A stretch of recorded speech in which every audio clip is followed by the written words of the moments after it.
you really have to encourage persons to find the outlet instead of racing on the streets. And that's what that initial conversation between you and I.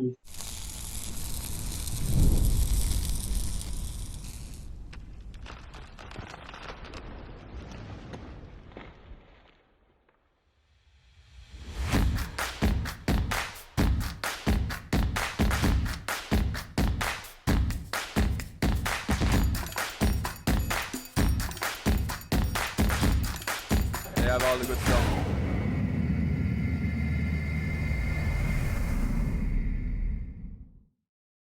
Luckily for us tonight, the network is on our side. Mr. Gunter, good evening, sir. Good evening, how are you doing? Yeah, man, it's a pleasure having you. You can hear me okay? Oh, you're a bit low. Your audio is a bit low. How is that now? Is that any better? A little. All right, let me turn down the. All right, so I turn down the races we have in the background. So that should be able to help. All right, Mr. Gunter, we're not going to waste any time. We're just going to go straight into it. It's now 8:05. You wear many hats. Yes. And as it relates to motorsports in Jamaica, your name, I believe, would be called across pretty much all the genres. I have been involved with every genre of motorsport, that is true. Definitely, definitely. Now, would you mind, for the purpose of persons who may be watching and don't know who Mr. Gunter is, you mind just giving us a short introduction? All right, well, most persons that follow 876 streets would be familiar with my role in the national drag racing circuit, which staged drag racing events at Burnham Field from 2013 to the end of 2017 in its most recent form. So that's where most people would know me from. I am currently also the chairman of the Jamaica Millennium Motoring Club, which is the governing body for all motorsport in the island. I have been chairman since May 5th of 2018, so I'm coming up at the end of my first term, but it looks as if the coronavirus and the various stipulations that are in effect in terms of public gatherings and that sort of thing will prevent or may prevent the elections from being held in early May. But we shall see how that goes. But that's who I am, and I've been competing in motorsports my entire life. Yes, and just to add to that, I know that you've been the crew chief. Correct me if I'm wrong. As it relates to David Somerville. Yes, I am crew chief for David Somerville Jr. and most recently crew chief for Senna Somerville for the past 2 years. All right. Now, we're going to touch just a little bit on each of the categories or the position you just mentioned. But starting with the JMMC. Let's start with the JMMC. You've been the chairman since 2017? May 2018. Yes. Okay. How has it been so far in terms of is it easier than you thought? Is it manageable? Is it a bit challenging? Or is it? It's challenging. Those that know me know that I'm a stickler for rules and a stickler for following the rules and discipline. And it's been a challenge in that regard. We had some incidents that occurred very early in my tenure as chairman. I had to deal with on a panel that dealt with the incident involving Doug Gore in Trinidad. As chairman, I was chairman of that review panel, but I actually did not play a role in any voting or anything that went on. A lot of people are under the misconception that somehow I had something to do with the decisions that were made regarding the Doug Gore case. That was far from the reality.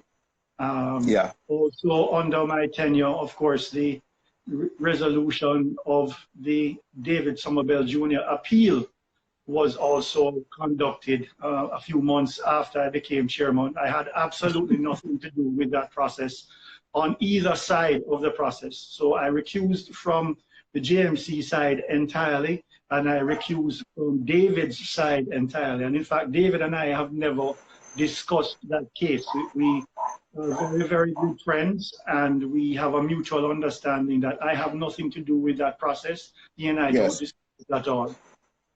Right, because I can understand there would be or could have been some conflict of interest where that lies. Oh, absolutely, without a doubt. If I had made any sort of input on either side of that process, the conflict of interest would have been very, very apparent. So I recused myself entirely from that process. I had nothing at all to do with it. I was advised of the outcome at the same time that the general public was advised. I didn't know of the outcome before anyone else did. I was just another person. Right, right. Coronavirus. The current state we're in now has really, in my opinion, affected motorsports in Jamaica significantly. Without a doubt. No. Yes, no, I know there's nothing you can do, being the chairman of the JMMC, but adhere to the rules of the government, you know. But by your guesstimation,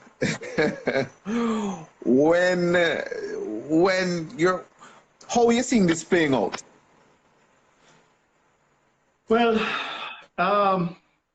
it is really difficult to say how it is going to play out.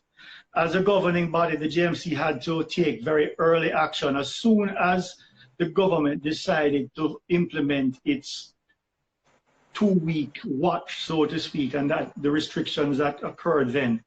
Within, I think it was 2 days, the JMC board met virtually. We have never met in person, we met virtually, and discussed what action the JMC as a governing body should take. Motorsports, as everybody knows, there's a lot of participants, there's a lot of crowd, and the crowd is usually quite close, especially events that are held at Dover and Jamwest.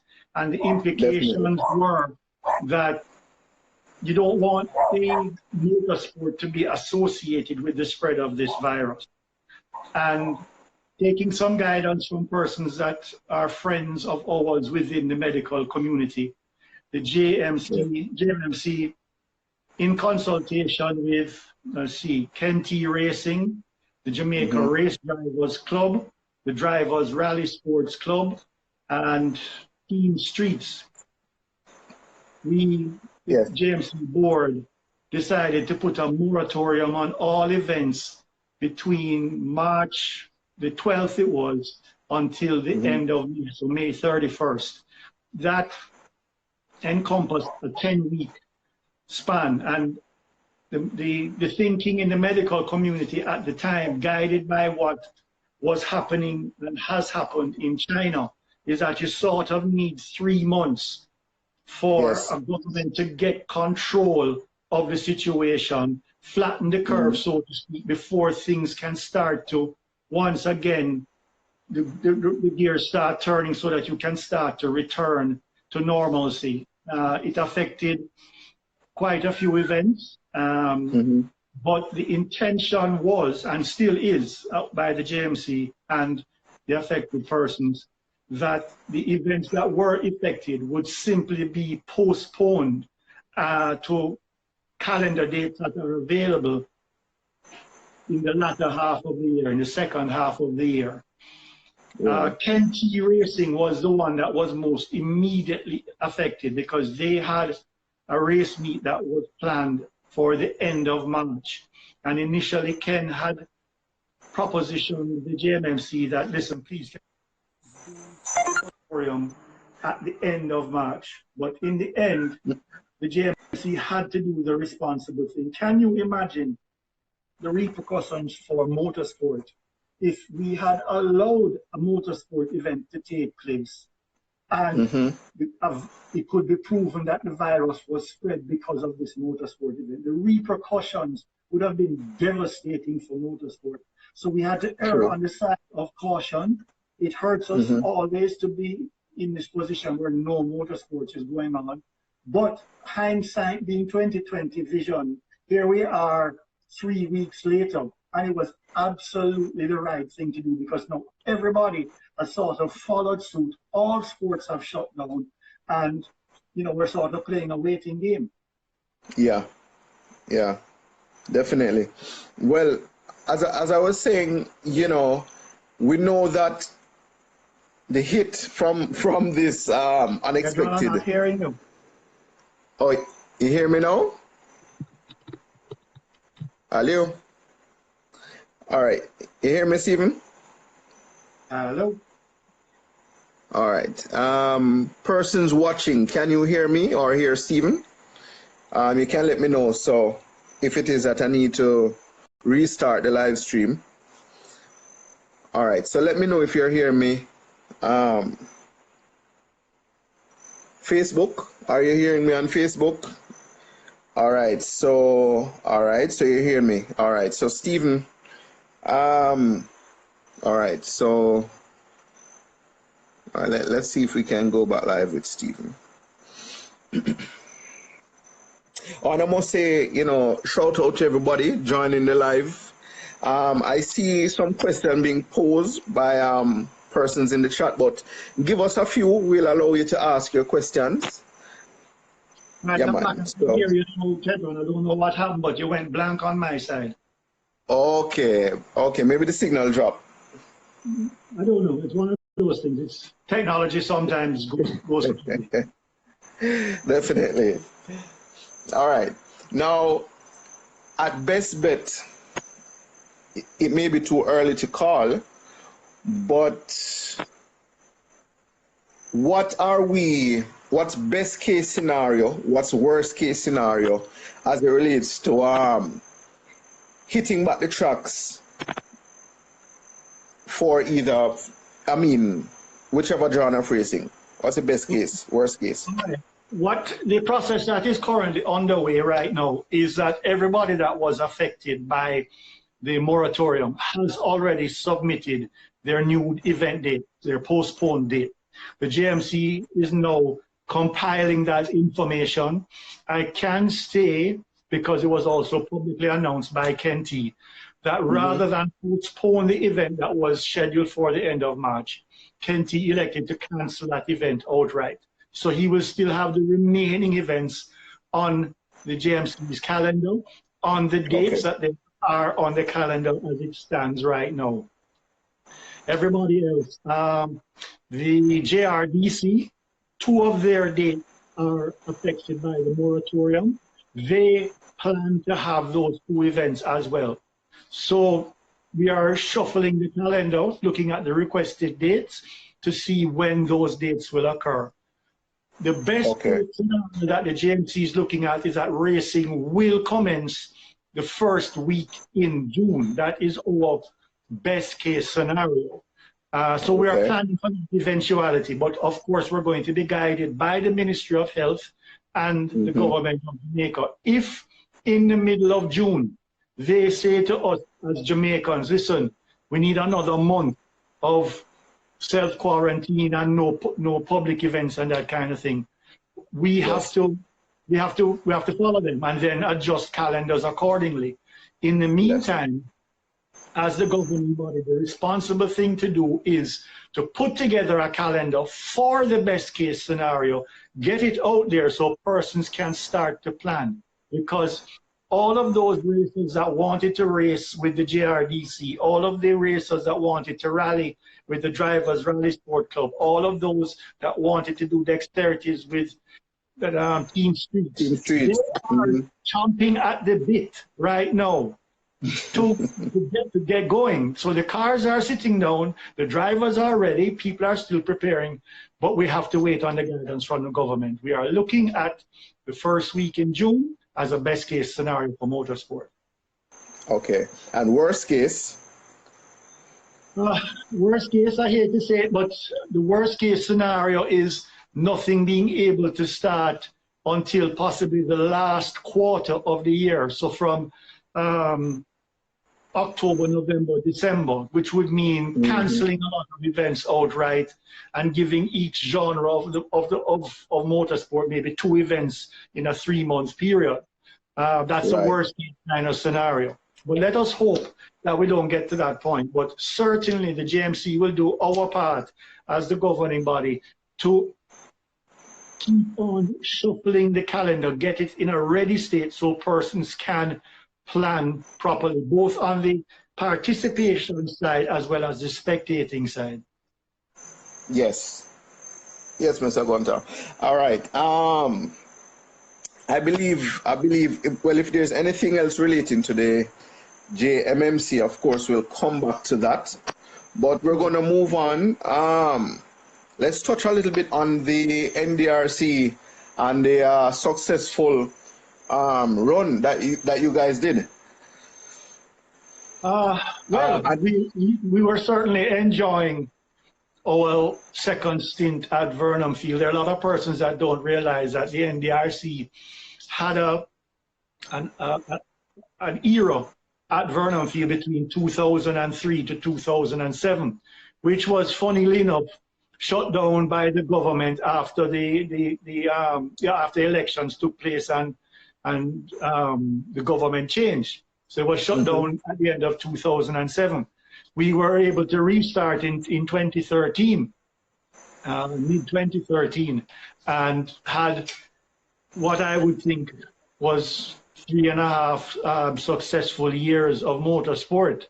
Certainly it was at a scale that nobody anticipated. And at the end of 2017, we actually had a letter in hand from the Airports Authority giving us permission to continue racing at Burnham Field in 2018. It was announced publicly at the event, the last event in December of 2017. Only for, at the end of January 2018, the Ndrc was called into an emergency meeting at the Airports Authority's office. We went to the meeting in good faith, and we were told that the permission had been rescinded because of this Aerotropolis project that is planned for Burnham Field. Yes. So that was the end of all of our activity at Burnham Field. We were told of a possibly available aerodrome in Portland, and we went down that route in good faith and met all sorts of obstacles. So that never materialized because it is an active aerodrome in theory, although very few planes land there on a weekly basis. It's still an active aerodrome, and there are security repercussions, and it just didn't work out. We had hoped that it would work out, it just didn't. The unfortunate thing is that here we are now in April of 2020. So more than 2 years after the Ndrc was told to stop racing at Burnham Field because construction work was imminent at Burnham Field. Nothing has happened. The only thing that really happened down there was they cut some grass, they cleared some trees, and they dug a trench across part of the concrete runway. They asked the Ndrc to blank out our signs because our sign said Ndrc this way to Burnham Field, home of Ndrc drag racing and that kind of thing. So, you know, it's a pity. It really is, because we could have enjoyed, and when I say we, I don't mean just the Ndrc. I mean the racers, the public at large, the sponsors. Everybody could have been enjoying 2 solid years of drag racing organized at Burnham Field. and we have lost that. And you know, kudos to Kenty. He has done a fantastic job. He has taken over where the Ndrc dropped off. He started his series in 2018. Kudos for him for giving the racers an avenue to exercise their passion. Yeah, and the spectators too. Well, absolutely, absolutely. It helps the industry, and motorsports is an industry, and I think that the Ndrc's run, the last run that we had, proved to the world that motorsport in Jamaica can be a viable industry. When we got big corporate involvement with drag racing at Burnham Field, it opened a lot of persons' eyes. And, you know, the only way we had to go was to continue growing. There were a lot of people that had a lot of plans, a lot of cars were being built. I had sent out a lot of letters on to the trade board on behalf of persons that were going to be importing cars. And all of that came to a screeching halt in January of 2018 because of the Aerotropolis that is being planned for Burnham Field. Right. You know, being on the motor racing scene, you know, I've heard a lot of persons saying they really wish Burnham was still there. Are there any future plans of going back to Burnham Field? Not to the best of my knowledge, unfortunately, no. In my estimation, Jamaica, the ideal location for a motorsports park for Jamaica is South Central Jamaica. That's my estimation. I've had that thought for the last 20 years. And because Burnham Field, traditionally, since it was no longer used as an air base following the end of World War II, the only legitimate business that has ever been conducted at Burnham Field since then, since 1945, is motorsport. That's the only legitimate business that has been there, right? On the day that Jamaica gained independence, on the very day in 1962, the Jamaica Grand Prix took place out at Burnham Field, and we had circuit racing out there. Circuit racing out there was started in the late 1950s. Burnham Field, there's only one Burnham Field in the world, by the way. There's no other location in the world with that name. It is unique. There is a deep history of motorsports there. Persons used to come from all over, from the UK, from the United States, every Caribbean island you can think of, Central America, South America, they all came here to race at Burnham Field. There were two circuit configurations at Burnham Field. One was 1.6 miles long, which everybody is sort of familiar with because, funnily enough, Dover was sort of patterned off of Burnham Field. So Dover is also 1.6 miles long. But they also had a long circuit at Burnham Field, and it was 1.8 miles long. And at that circuit, you could get well over 150 miles an hour on the back straight because it was so long, right? A lot of persons don't realize that Burnham Field is not one runway. Burnham Field actually has 3 intersecting runways, and that's how they were able to have the circuit. I wish that we could return Burnham Field to racing, not just drag racing, but circuit racing, and develop a motorsports park there. I don't see that happening. But that is not to say that racing won't return to South Central Jamaica, because the Luz, as well as Mr. Juggernaut, are actively developing Henry Juggernaut's original dream of Jagstrip. And as soon as this Corona thing settles off, that I anticipate will continue, and we should see drag racing returning to South Central Jamaica, specifically in Clarendon. Another factor, would you say that weather, considering the Clarendon, that the weather pattern makes it ideal for drag racing in Clarendon? Yes, there have been a few occasions where we have had rained out events at Burnham Field, for example. But what we found was that even in events that had rain, the instances of them being completely rained out were few, right? They can be rain affected. So they might rain and then we had a chance to dry off the track and finish the event and that sort of thing. So weather in Clarendon certainly lends itself to hosting motorsport events there. Yeah. Well, somebody on Instagram suggests, what about the drag racing track? I'm not sure. Do you know of a drag racing track by Dover or close to Dover?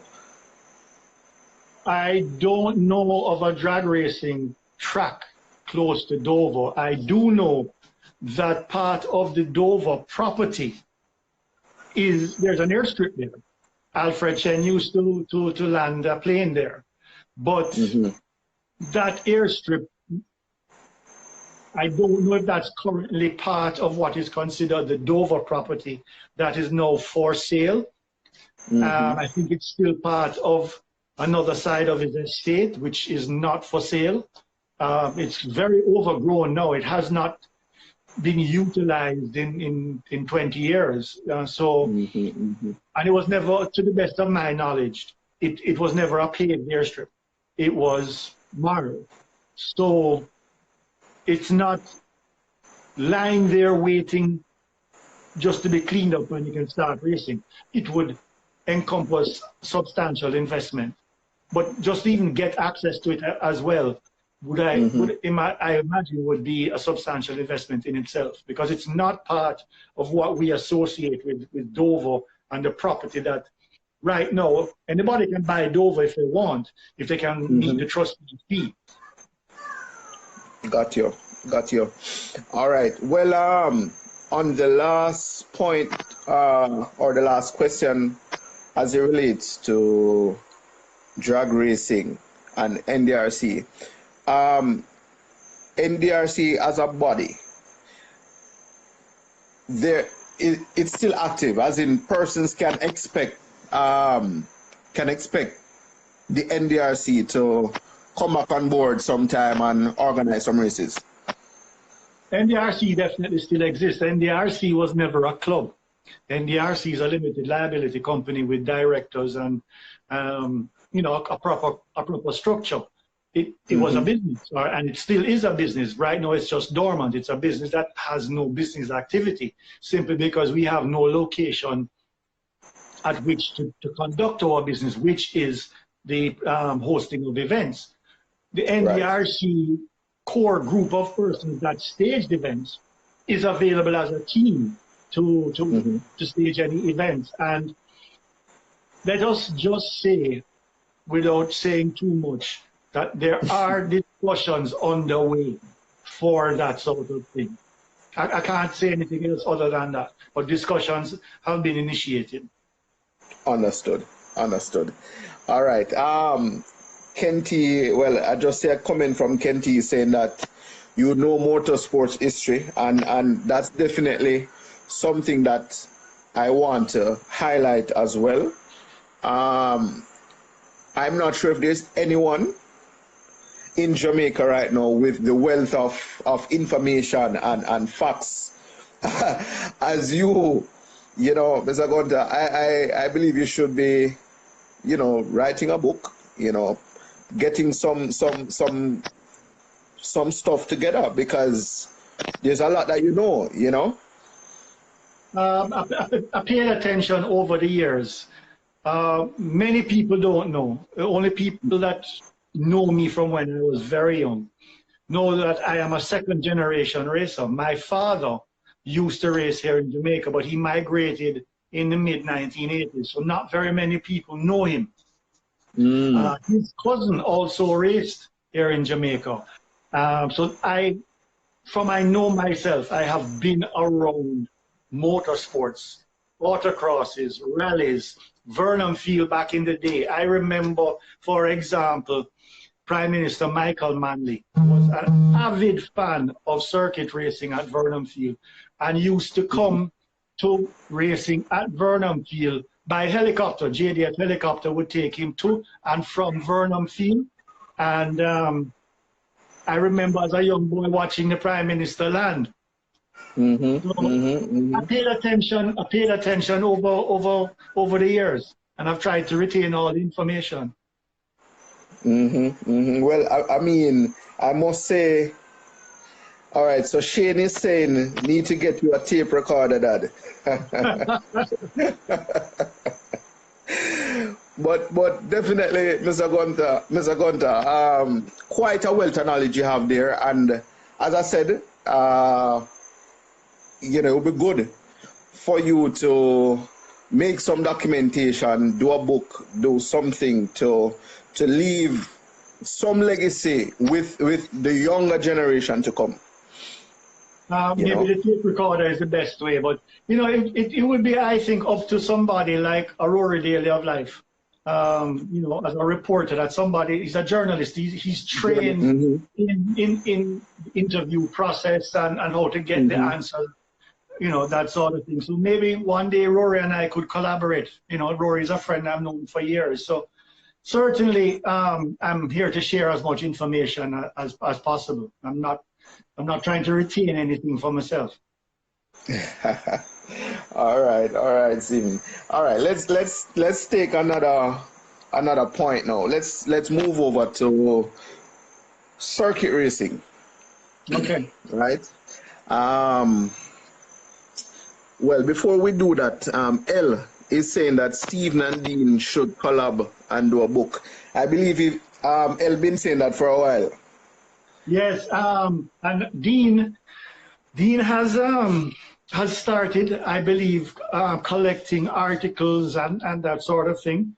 I myself have quite a few pictures persons have sent me over the years, especially from the circuit racing days of Burnham Field, both from their personal collections as well as from the Gleaner archives and that sort of thing. So the material is there. It really takes somebody that is has a journalist mind and a project manager's mind to put the whole thing together.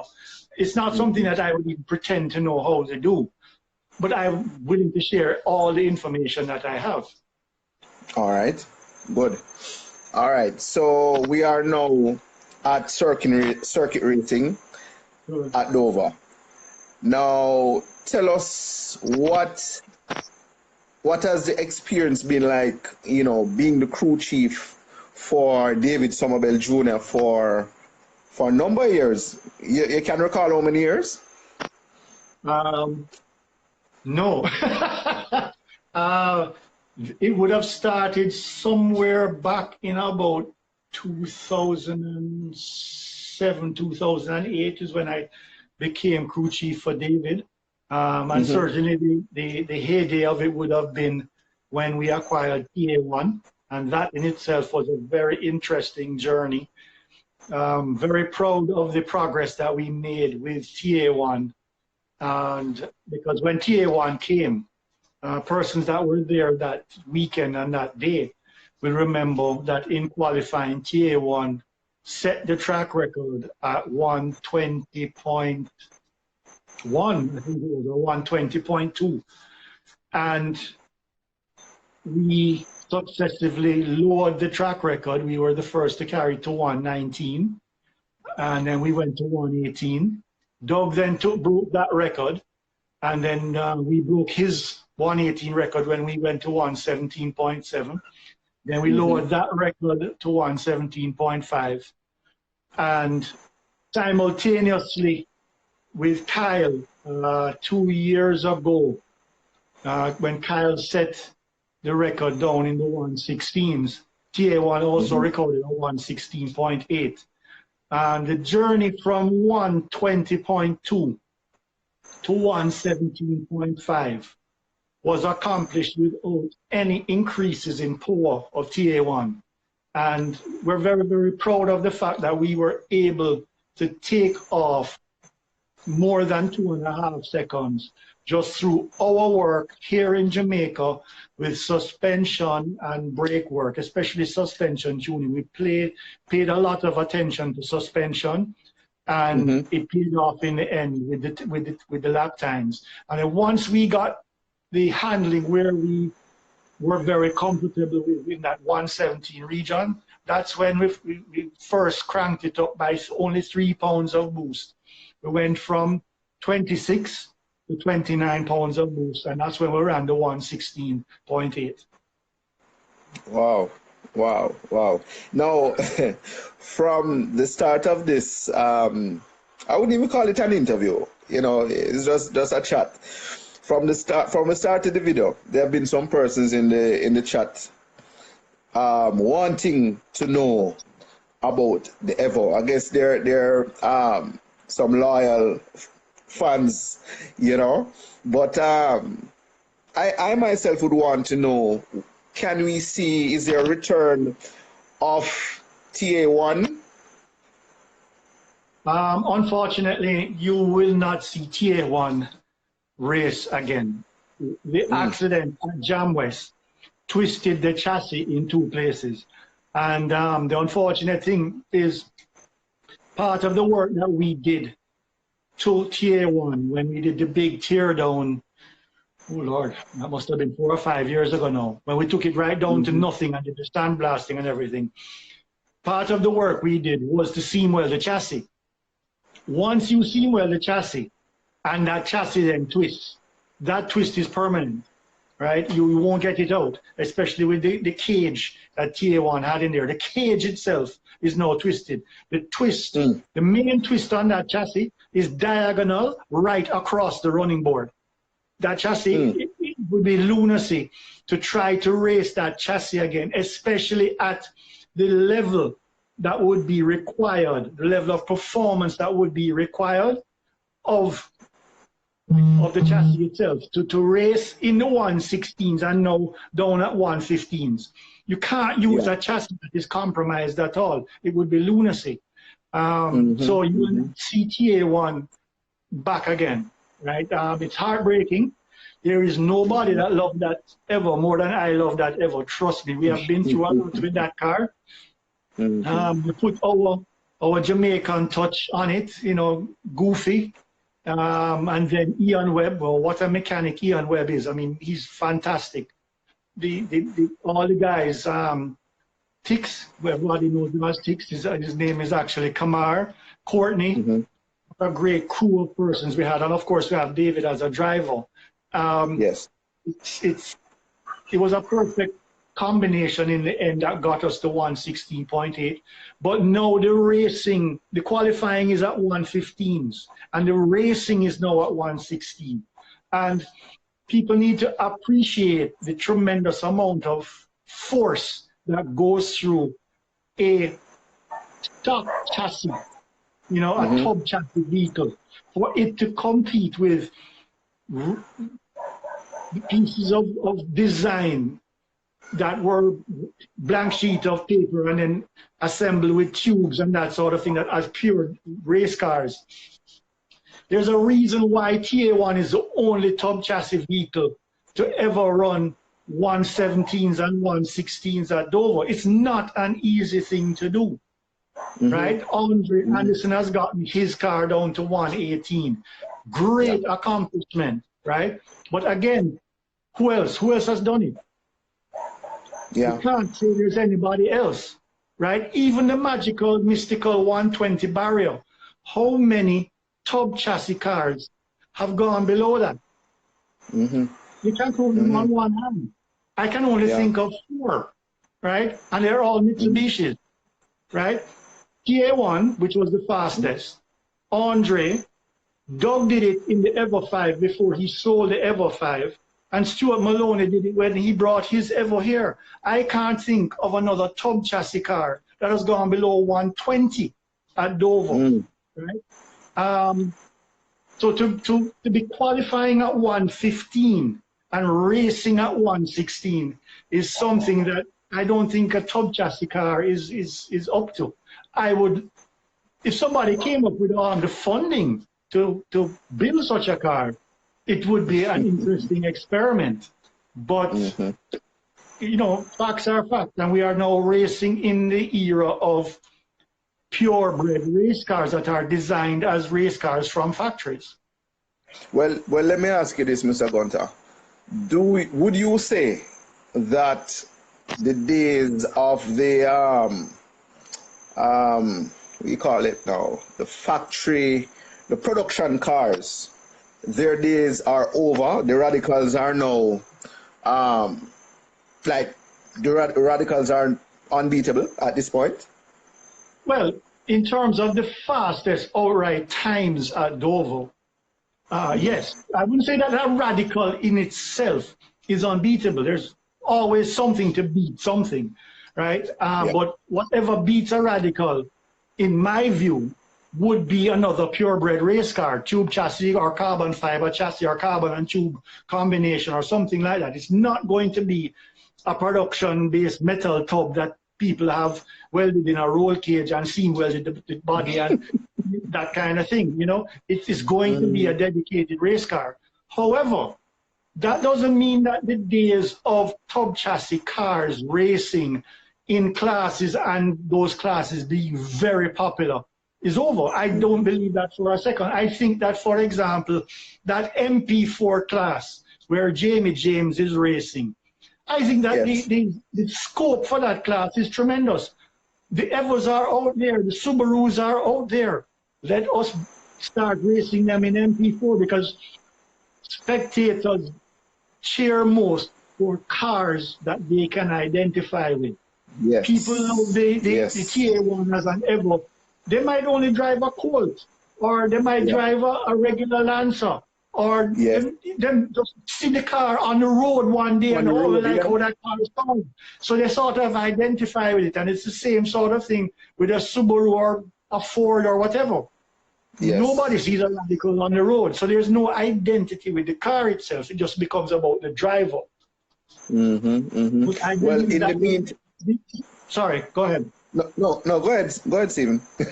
I believe that the space is definitely there for saloon car racing to once again star the show, because ultimately the spectators want racing.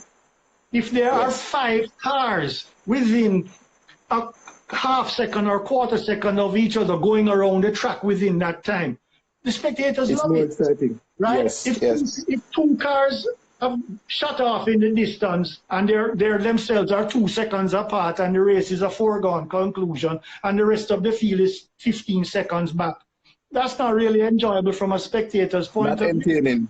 Not entertaining at all. Yeah. Before the rules were changed, what, 6 years ago or so, the most popular class at Dover with the most exciting racing was bracket 27.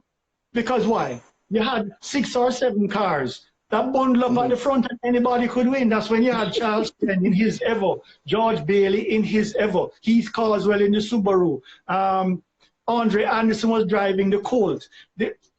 The class itself, because it was a time bracket class and nobody could go faster than 27, and everybody was doing the 27, so you had 6 or 7 cars that could win the race. It was so exciting at Dover. That is what I believe MP4 could become. Yeah, and I've been hearing talks that Doug may be running in the MP4, but tomorrow I'll be talking to Doug, so I can probably get some more information on that as it relates to that. Yeah. Sure. All right. We have a few minutes left, so I'll take questions from persons on Facebook and Instagram. So you can go ahead and post some of your questions. I have a question of my own, Stephen. In the meanwhile, is David coming back? David is the only person that can answer that question, and I'll tell you why I say that. The status of David's case with the JMC is that his appeal had a result, and part of the result was a fine. David disagreed with the principle of the fine and has taken a stance to this point that he's not going to pay the fine. By FIA regulations, once a fine isn't paid 4 days after being imposed, the license of that person must be suspended. So that's all that has happened. David's license is suspended. David's license can be reinstated as soon as the fine is paid. But it is entirely up to David as to whether or not he will ever pay the fine and start racing again. Only David can answer that question. And again, this is absolutely a topic that David and I have no discussions about. David is one of my best friends in life. And I have put my life in his hands. Every time that he jumps in a car that I crew chief for, he puts his life in my hands. And we have that sort of bond and relationship. But this is one thing that we don't speak about at all. Got you. All right. I must say thanks to Mr. Peter Ray for joining us tonight. And Peter is asking, Stephen, why, let me find it, why didn't NDRC host events at Jamwest? Oh, well, that goes back to 2005 and 2006. NDRC actually hosted the very first drag racing event at Jamwest, and then we hosted the second one. And there were, out of both of those events, there were issues between the management of Jamwest and the board of the NDRC, and there's just a sort of parting of ways, and that's just the way it is. But initially, the first 2 events that were ever held down there were NDRC events. In fact, Junior Barnes brought Gangrene 2, which is the Evo 6.5, there and participated as Chippy Addison did with the other Evo 6.5, the Puma car, that, as they called it. I vividly remember both of them being there. Yeah. All right. Michelle Laidlaw is on Facebook. And Michelle, one sec. Michelle is asking, does it make sense to continue the 2020 season, points-wise, etc.? Especially, okay, can go ahead. Well, that's entirely up to the clubs, the organizers. If they want to reshape their championships, they can do so. But certainly, I would think that as soon as practical for racing to restart, it should restart. Okay, all right. Another person on Instagram was asking if Senna will be piloting the Radical previously driven by David Jr. Some of them. Yes, the quick answer to that is yes. Persons that follow Senna on social media will see that he attended the Radical school in Barbados 2 months ago, and he first drove the SR3s in Barbados. Since then, he has come to Jamaica, and there was a test day at Dover where he drove his father's SR8, and he posted a video of it as well through his social media channels. So the current plan is that Senna would drive the SR8. Okay, all right, good. Anybody else on Instagram would like to ask a question? You have a couple minutes. You have a couple minutes, can do so. Why can't, all right, so another question. Why can't drag racing get holiday to switch it up? Okay, I guess the person is asking about the 4 public holiday weekends. And my answer to that as chairman of the JMC is there's no reason. There's no reason why drag racing can't occur on a public holiday weekend. But to this point in time, during my tenure as chairman, they haven't asked for it.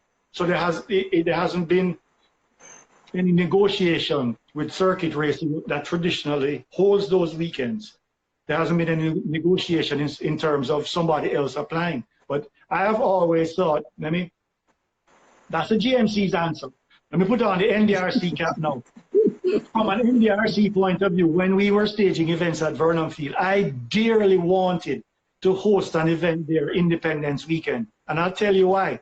Independence Weekend is the same weekend as the Denby Agricultural Show, when they have thousands of persons descending on Maypen.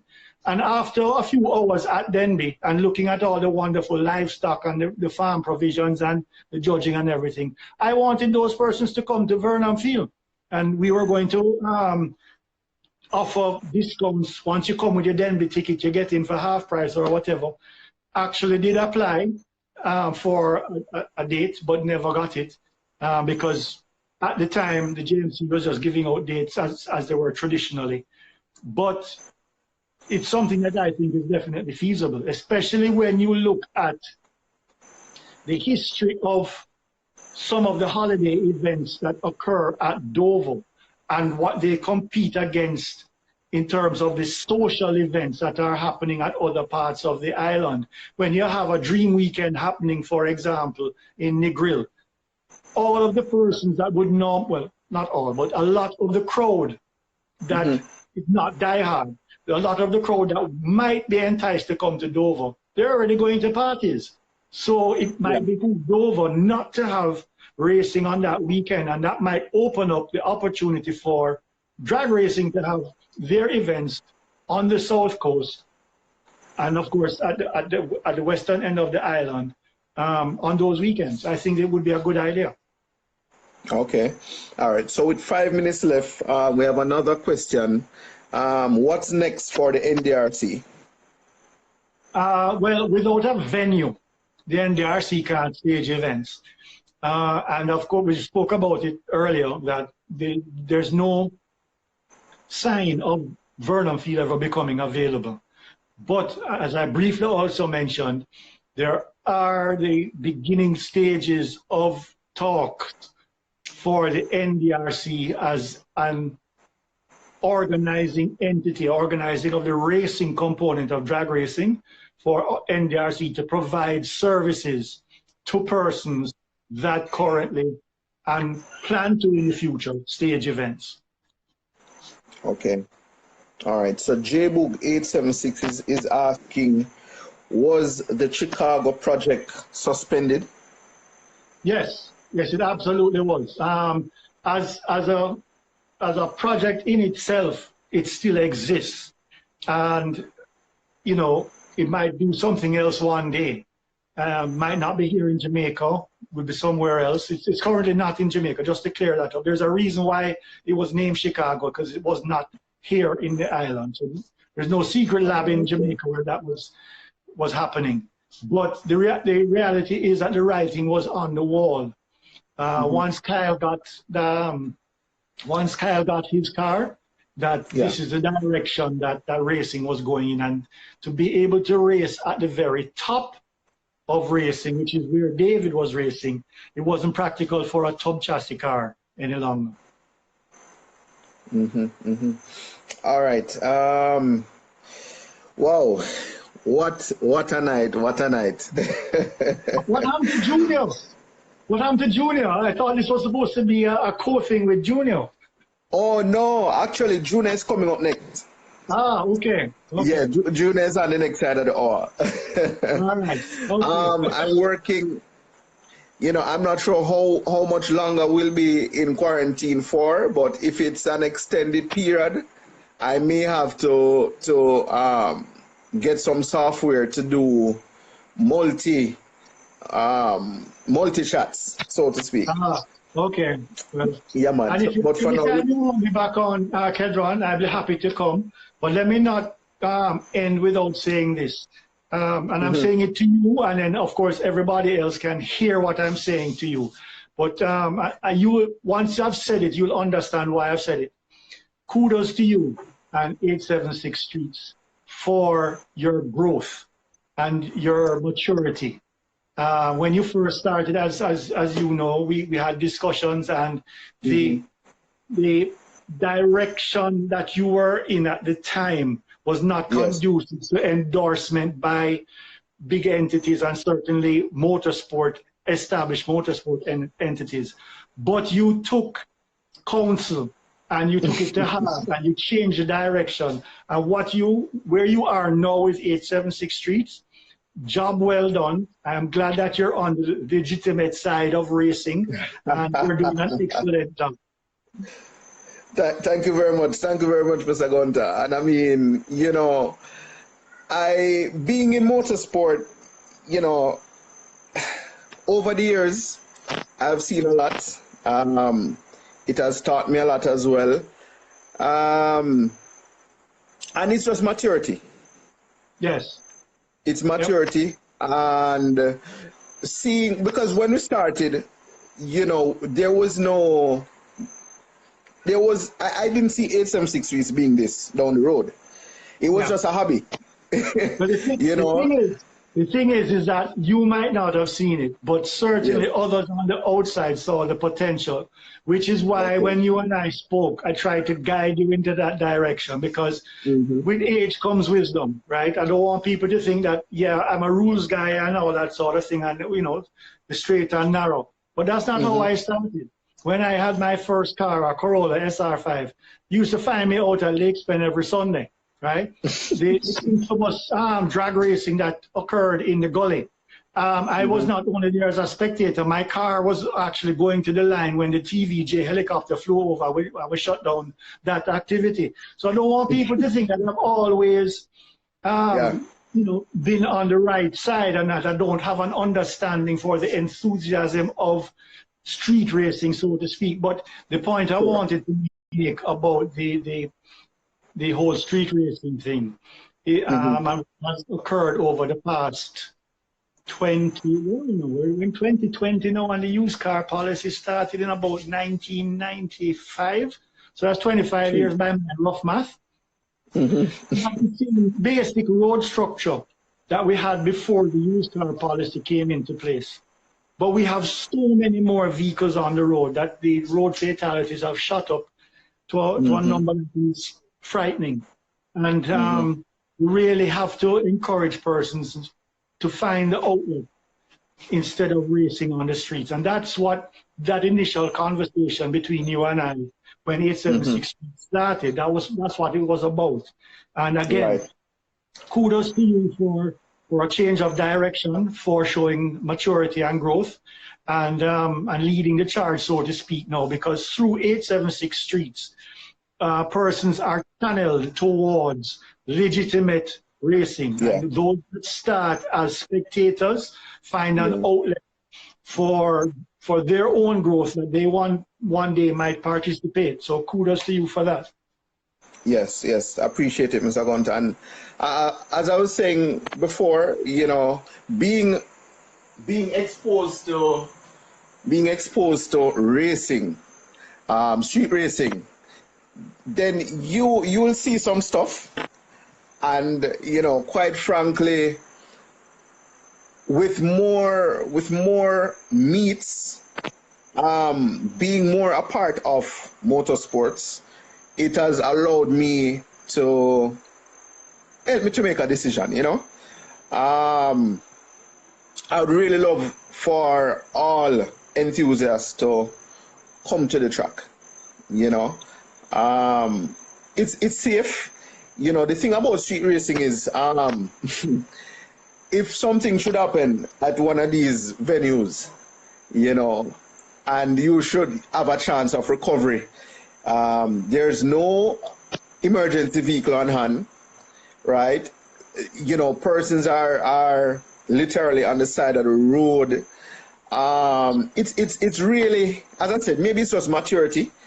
I've now seen things a bit different, you know what I mean? But again, you know, much respect, Mr. Gunter. Lizard is saying much respect as well. And quite a few persons in the chat room, you know? Well, thanks everybody for tuning in, because, you know, we're all on lockdown, but there's no reason why we can't share information We certainly have a passion for motorsport, and the JMC is here to help in any way that it can. And, you know, just to guide things, you know, we have a responsibility. Definitely. All right. Bobby Barker, Ross Built, Andrew Hudson. Yeah, man, a lot of persons. Boosty in Jamaica, Dwight Lou, Burnham. I mean, a whole lot of persons just saying, you know, big up. Thank you. All right, Mr. Gunter. Thanks again, and I believe we'll be talking to you again real soon. Oh, my pleasure. My pleasure. I mean, this is literally something that I can do for hours. All right, then. Well, all the best. Junior, Mr. Barnes, please stand by. We'll be going live with you right now. Thanks again, everybody who have been tuning in. So just stand by. All right. Thanks again, Stephen.